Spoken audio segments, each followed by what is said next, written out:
Good evening. I'm Mike from Cal Baptist, and this is to any of the panelists. What's the most innovative idea or process that your company or city has done, and let's just say 2013, that has contributed to its growth and has also added jobs? Do we have a taker for that one? Well, I guess I could take Garner? The idea that we've developed actually kind of came to us. We were approached by the military to develop animatronics for training for the military.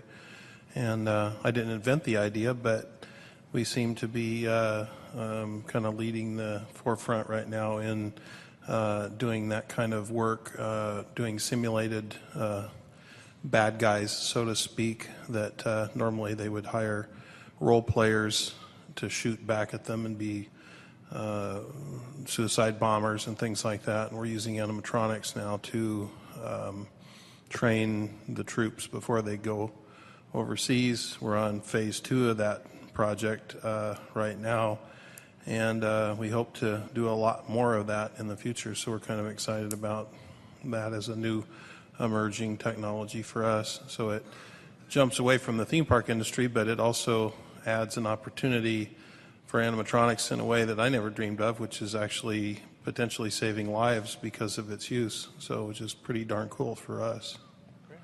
Mayor Baily? Sure. The Riverside Renaissance occurred back, well, we started the process before I was on the council in 2006 to 2007, which that's when the conversation started with the community. And from that, about a $1.6 billion capital infusement was cobbled together over 5 years. And the intent was to do 30 years worth of public works and other projects in 5 years to set the stage and create a foundation for private investment to build upon, right? So looking back now, 6 years later, we have seen just about every college and university invest tens, if not, $100 million into their capital. Both school districts, Riverside and Albert, have also picked up their game and spent money on their physical plant. And so I think that was, while it was somewhat lucky during a down economy, that the city made that decision prior to the economy tanking, that we got another 20 to 30% more projects out of that money than we would have if the economy kept on rolling because of construction costs. And so it was innovative at the time. It was a council of predominantly businessmen that were on, making that decision. And they did struggle a little bit with community that is typically very conservative here in Riverside, and resisted at the beginning.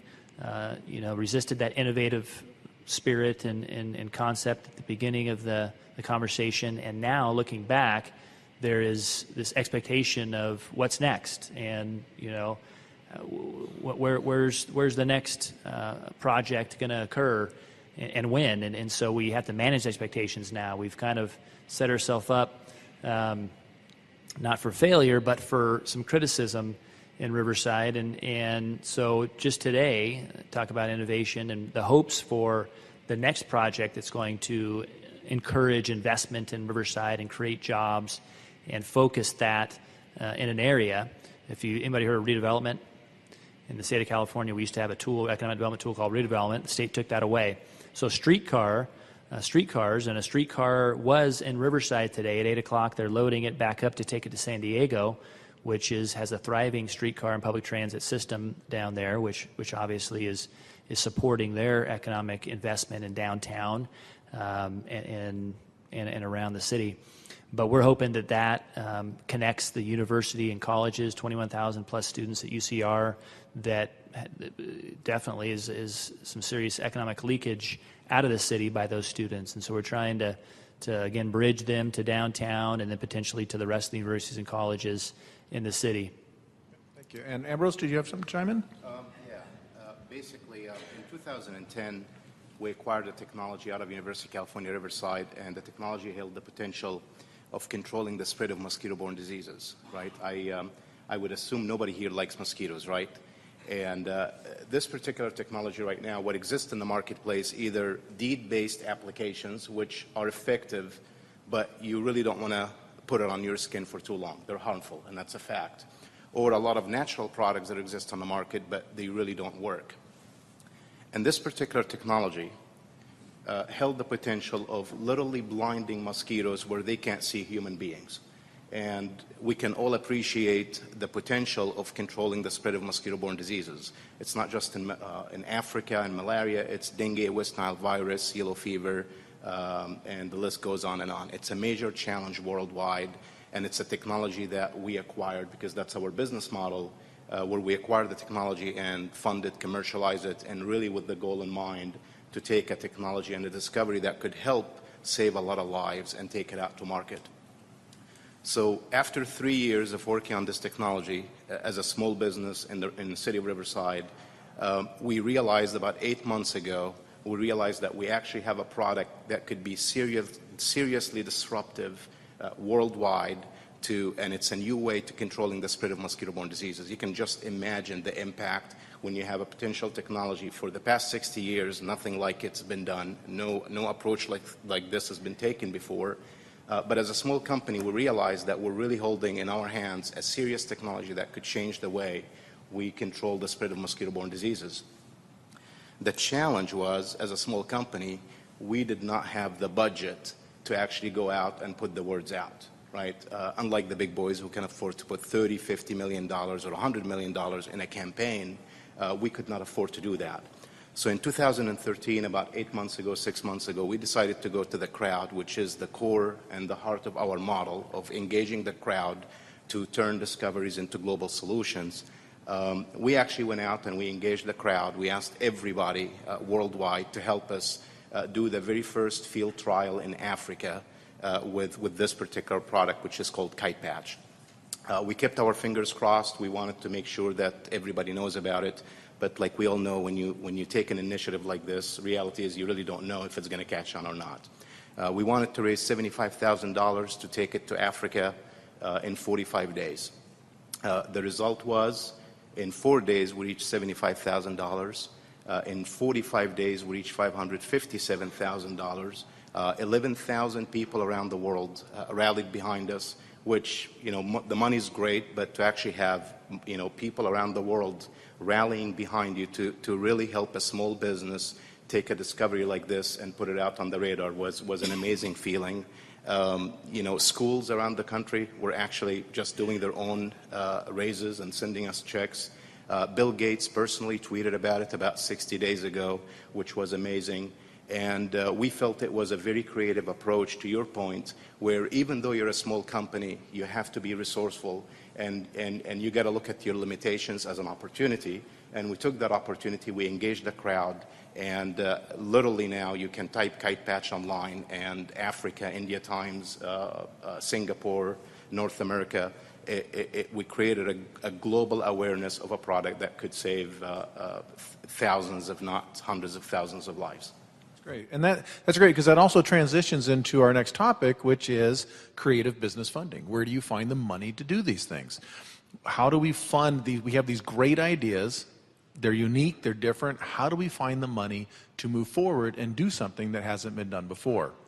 So Amber's already led into the crowdfunding concept. And can you explain a little bit about exactly what crowdfunding is? Sure. Funding is key. Funding is the fuel for business.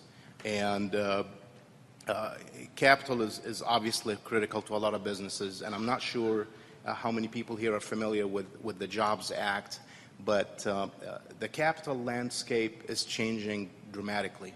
For the past 80 years, if you are a private company, you could not do what we call general solicitation. So if you're a small business going out to raise money, you really can only raise money from individuals that you know, your own network.